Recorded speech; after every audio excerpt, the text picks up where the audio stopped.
চৰাইদেউ একাডেমীৰ সমূহ ছাত্ৰ ছাত্ৰীক আজিৰ ভিডিঅ'টোলৈ পুনৰ স্বাগতম জনাইছোঁ। আজিৰ ভিডিঅ'ত মই ক্লাছ 10 ছায়েন্সৰ চেপ্টাৰ 10 পোহৰৰ প্ৰতিফলনৰ প্ৰতিসৰণৰ অনুশীলনীৰ প্ৰশ্ন আজি 12টো কৰিবলৈ লৈছোঁ। 12ত দিয়া আছে 15 চেণ্টিমিটাৰ ফ'কাছ দৈৰ্ঘ্যৰ উত্তল দাপোন এখনৰ পৰা 10 চেণ্টিমিটাৰ দূৰত বস্তু এটা ৰখা হ'ল। প্ৰতিবিম্বৰ অৱস্থান আৰু প্ৰকৃতি নিৰ্ণয় কৰা। কি দিছে? ফ'কাছ দৈৰ্ঘ্য দিয়া আছে F ইকুৱেল, যিহেতু উত্তল দাপোন গতিকে উত্তল দাপোনত ফ'কাছ দৈৰ্ঘ্য প্লাছত আহিব, গতিকে আমি লিখিলোঁ 15 চেণ্টিমিটাৰ। নেক্সট দিয়া আছে লক্ষ্যবস্তু দূৰত্ব ইউ ইজ ইকুৱেল, ইউ সদায় মাইনাছত আহিব, -10 চেণ্টিমিটাৰ। আমাক আৰু কি লাগে? ভি লাগে আৰু এম লাগে। ঠিক আছে, এতিয়া ফাৰ্ষ্ট টাইম ভি উলিয়াম। কেনেদৰে উলিয়াম? দাপোনত যি সূত্ৰ আছে দাপোনৰ সূত্ৰ ব্যৱহাৰ কৰিম। 1/v plus 1/u is equal কি আছিলে? 1/f। প্লাছ ভি মান কি আছে? ভি মানটো নাই, ইউ আছিলে -10 আৰু এফ আছিলে 15। 1/v প্লাছ ইউ আছিলে -10 আৰু এইফালে ফ'কাছ আছিলে এফ আছিলে 15। 1/v প্লাছে মাইনাছে কি হ'ব? -1/10 ইজ ইকুৱেল 1/15।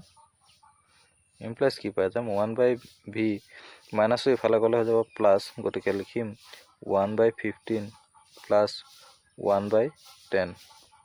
এতিয়া ইহঁতৰ আমি যদি লসাগু লওঁ, লসাগু ল'লে আমি পাই যাম, লসাগু হ'ব 30। ঠিক আছে, আৰু ইয়াত কি হৈ যাব? 2 + 3। 2 + 3 হ'লে কি হ'ব? 5/30 আহিলে। এইটো হৈ গ'ল 1/v ইমপ্লাইজ 5 × 30 কেইবাৰ যাব? 6 বাৰ যাব, অৰ্থাৎ 1/6 আহি গ'ল। এইটো কি আহিলে? 1/6। আৰু তেতিয়াহ'লে এইটো যদি উল্টা কৰি দিওঁ, ভি ইজ ইকুৱেল কি হৈ যাব? 6 চেণ্টিমিটাৰ। ভি মান পাই গ'লোঁ। এতিয়া আমাক লাগে এম ইকুৱেল, আমি ফৰ্মুলা মতে কি জানো? -v/u আছিলে, -v মাইনাছ অফ এইফালে কি পাইছিলোঁ? 6 পাইছিলোঁ। ইউ কি আছিলে? ইউৰ মান আছিলে -10, গতিকে ইয়াত -10 বহাই দিওঁ। -10 মাইনাছ কেঞ্চেল গ'ল, এইটো হৈ যাব 0.6।